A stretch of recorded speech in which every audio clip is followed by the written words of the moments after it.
Assalamualaikum warahmatullahi wabarakatuh. Halo teman-teman, di sini kita akan membahas tentang pembebasan. Di sini kita akan memperkenalkan diri, yaitu pertama Rendika, Dimas Firmanda, Muhammad Noval, Muhammad Firman, dan Yusuf Rahman.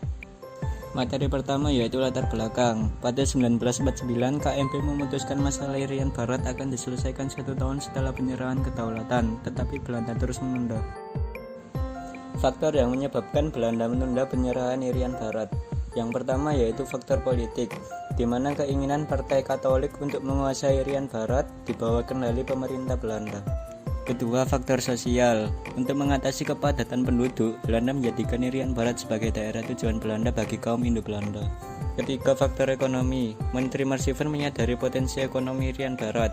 Sejak 1935, Belanda melakukan eksplorasi minyak bumi di Irian Barat. Irian Barat menjadi harapan Belanda untuk memperbaiki ekonomi akibat PD2. Materi kedua yaitu perjuangan pembebasan Irian Barat. Pertama yaitu perjuangan diplomasi. Ada 3 yaitu mengirim diplomat Subianto, Soekarto, Toto Widodo, Hairin Zain, Adam Malik, Gani Sarsono, dan Alek Alatas. Konferensi Kolombo pada 1944 dan Konferensi Asia Afrika pada April 1945. Pada 1994 sampai dengan 1997, Indonesia mengajukan masalah Irian Barat dalam sidang umum PBB, tapi gagal. Kedua adalah upaya konfrontasi. Upaya konfrontasi terbagi menjadi 3. Yang pertama, upaya konfrontasi politik. Nah, ada beberapa upaya konfrontasi politik. Yang pertama, membatalkan hasil KMP secara sepihak. Yang kedua, Kabinet Ali membentuk pemerintahan sementara. Yang ketiga, pemerintah Indonesia menggalang rakyat. Yang keempat, memutus hubungan diplomatik dengan kerajaan Belanda.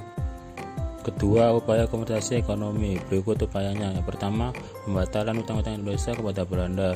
Kedua, melarang maskapai penerbangan Belanda melakukan penerbangan. Ketiga, memberhentikan semua perwakilan konsuler Belanda di Indonesia. Keempat, nasionalisasi perusahaan Belanda. Kelima, pemerintah Indonesia juga memindahkan pasar komoditas Indonesia. Ketiga, upaya kompensasi militer.